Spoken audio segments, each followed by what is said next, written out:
2020లో నా ఎంసెట్ రిజల్ట్స్ తర్వాత హైదరాబాద్‌లో ఒక మారుమూలన ఉన్న ఫార్మసీ టైర్ 3 కాలేజ్‌లో నాకు అడ్మిషన్ దొరికింది. And 4 years down the line ఇప్పుడు రీసెంట్‌గా వచ్చిన జేఎన్‌టీయూ రిజల్ట్స్‌లో నేను ఆ కాలేజ్ నుంచి గ్రాడ్యుయేట్ అయ్యాను. ఇదంతా పక్కన పెడితే 4 ఇయర్స్ నా కాలేజ్ తర్వాత నా మైండ్‌లో ఉండేది ఒకటే ఒక క్వెషన్. అసలు ఈ 4 ఇయర్స్ నేను నిజంగా ఏమైనా నేర్చుకున్నానా? లేదా ఈ 4 ఇయర్స్ నేను కాలేజ్‌లో వేస్ట్ చేశానా? ఎందుకంటే ఇప్పుడు నేను ఏదైతే జాబ్ చేస్తున్నానో అది కాలేజ్ లేకున్నా కూడా చేయొచ్చు. అండ్ మనలో కూడా చాలామంది జాబ్స్ అనేవి మనం చదువుకున్నవి ఎక్కడ అప్లికబుల్ కావు. అది అందరికీ తెలుసు. అంటే there are some exemptions doctor fields కానీ కొంచెం మెడికల్ సైన్స్ ఫీల్డ్స్ అనుకోండి. అండ్ నాకున్న ఇంకో బిగ్గెస్ట్ డౌట్ ఏంటంటే అసలు నిజంగా మనకు కాలేజ్ అవసరమా? ఎందుకంటే there are many people that I look up to. వాళ్ళకి డిగ్రీ లేకున్నా, వాళ్ళు గ్రాడ్యుయేట్ కాకున్నా they make it tons amount of money. ఎందుకంటే వాళ్ళు డబ్బులు చేయడం పక్కన పెడితే మనం కాలేజ్‌లో లక్షల ఫీజు కట్టినా మనం ఎగ్జామ్ ముందు యూట్యూబ్ నుంచే చదువుకుంటాం. So what's the point of going into the college? ఇప్పుడు నా ఒపీనియన్ పక్కన పెడితే మనందరం కాలేజ్‌లో జాయిన్ అయినప్పుడు ఏమనుకుంటామంటే మనకి ల్యాబ్స్ ఉంటాయి, ఎక్స్పెరిమెంట్స్ ఉంటాయి. కాలేజ్ తర్వాత 4 ఇయర్స్ గ్రాడ్యుయేట్ అయిపోతే మనకు ఒక మంచి జాబ్ ఉంటుంది. But that's not the reality. ఎందుకంటే నేను కాలేజ్ జాయిన్ అయినప్పుడు నా ఫ్రెండ్స్ కూడా అందరూ అదే అనుకున్నారు. 4 ఇయర్స్ కాలేజ్ చేస్తాము, ఎక్స్పెరిమెంట్స్ చేస్తాము, 4th ఇయర్ తర్వాత మాకు మంచి జాబ్స్ ఉంటాయి.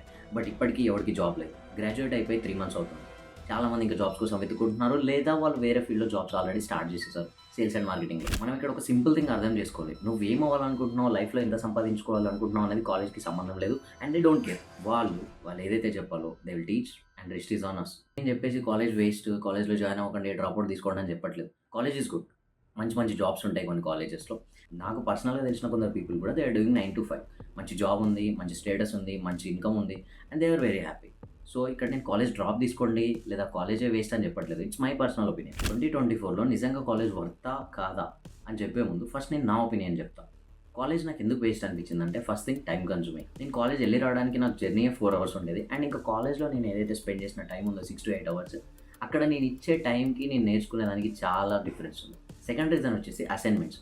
కాలేజ్లో ఒక్కొక్క రోజు అసైన్మెంట్ డెడ్లైన్ ఉందంటే నైట్ అంతా కూర్చొని రాస్తే రేపు కాలేజ్కి వెళ్ళి అసైన్మెంట్ ఇస్తే వాళ్ళు జస్ట్ ఇట్లా స్నాప్ చేసి పక్కన స్క్రాప్లో పడేస్తారు. సో అసలు అక్కడ నేను రాసింది ఎందుకు, దాన్ని పడేసింది ఎందుకు? అండ్ థర్డ్ వచ్చేసి కాలేజ్ మా ఎక్స్పెక్టేషన్స్ని ఎక్కడ మ్యాచ్ చేయలేదు. ఎందుకంటే మేము అనుకున్నాం college pharmacy college regular labs ఉంటాయి, జాబ్స్ ఉంటాయి, వర్క్షాప్స్ ఉంటాయి, ఇంటర్న్షిప్స్ ఉంటాయి, ఇవన్నీ అనుకున్నాం. బట్ అక్కడ ఏమీ జరగలేదు. ఎందుకంటే మాది కోవిడ్ బ్యాచ్ అని చెప్పొచ్చు, లేదా ఇంకా ఏమైనా ఎక్స్టర్నల్ రీజన్స్ ఉండొచ్చు. బట్ కాలేజ్ మా ఎక్స్పెక్టేషన్స్ని ఎక్కడ మ్యాచ్ చేయలేదు. ఇక్కడ నేను ఒక పాయింట్ క్లియర్ చేస్తాను. నేను ఫార్మసీని కానీ ఇంకా వేరే ఏ డిగ్రీని కూడా డిస్రెస్పెక్ట్ చేయట్లేదు. నువ్వు ల్యాబ్స్కి వెళ్ళాలన్నా, ఫార్ములేషన్స్లో వర్క్ చేయాలన్నా, హాస్పిటల్ ఫార్మ్స్లో చేయాలన్నా నీకు ఫార్మసీ డిగ్రీస్ మ్యాండేటరీ. నువ్వేదో యూట్యూబ్లో చూసేసి ర్యాండమ్గా చేస్తుంటే అవ్వదు. నీ దగ్గర తప్పకుండా ఫార్మసీ డిగ్రీ ఉండాలి. అప్పుడే నువ్వు ఈ జాబ్స్ చేయొచ్చు. ఇప్పుడు నేను కాలేజ్ వేస్ట్ అని చెప్పాను. బట్ నేను 4 ఇయర్స్ కాలేజ్కి వెళ్ళి రెగ్యులర్గా సెమిస్టర్స్ రాసి కంప్లీట్గా ఆన్ టైం అసైన్మెంట్స్ ఫినిష్ చేసి నేను నా డిగ్రీ తీసుకున్నాను. ఎందుకు తీసుకున్నా? డ్రాప్ అవుట్ తీసుకోవాల్సింది కదా. ఎవడేం చెప్పినా డిగ్రీ మాత్రం ఇంపార్టెంట్. అది పేరెంట్స్ ఫోర్స్ ఉండొచ్చు, లేదా నీకు పర్సనల్గా ఇష్టమై ఉండొచ్చు. సో నేను డిగ్రీ తీసుకోవాలనుకున్నా అండ్ ఐ ఫినిష్డ్. కాలేజ్లో వాళ్ళు టీచ్ చేసిన ఏం నేర్చుకోకపోయినా నేను బయట చాలా నేర్చుకోవడానికి దొరికింది. ఫస్ట్ నేను కాలేజ్కి వెళ్ళడం వల్ల నేను మెయిన్గా నేర్చుకుంది అకౌంటబిలిటీ. సో నాకు ఫియర్ ఆఫ్ ఎగ్జామ్స్ ఉండేది, ఫియర్ ఆఫ్ డెడ్లైన్ ఉండేది, ఫియర్ ఆఫ్ అటెండెన్స్ ఉండేది. సో ఇవన్నీ కూడా నేను చేస్తేనే పని అవుతాయి. సో నాకు ఒక అకౌంటబిలిటీ నా కాలేజ్ నాకు క్రియేట్ చేసింది.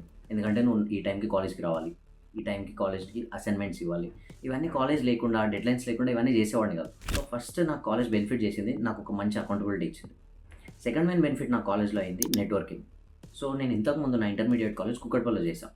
అప్పుడు నాకు అక్కడ లోకల్ పీపుల్ తప్ప ఇంకెవడో తెలియదు. నేను ఎప్పుడైతే ఫార్మసీలో జాయిన్ అయ్యానో నాకు వేరే స్ట్రీట్ పీపుల్ పరిచయం అయ్యారు, వేరే ఫ్రెండ్స్ పరిచయం అయ్యారు. డిఫరెంట్ రిలీజియన్స్ నుంచి డిఫరెంట్ మైండ్ సెట్ ఉన్న పీపుల్ ప్రతి ఒక్కరిని కలిసి వాళ్ళతో నెట్వర్కింగ్ చేసుకునే ఆపర్చునిటీస్ వచ్చినాయి కాలేజ్ నుంచి. థర్డ్ మెయిన్ బెనిఫిట్ ఏమంటే నేను కాలేజ్లో జాయిన్ అవ్వడం వల్ల నాకు వేరియస్ స్కిల్స్ అనేది ఎక్స్ప్లోర్ చేయడానికి ఛాన్స్ దొరికింది.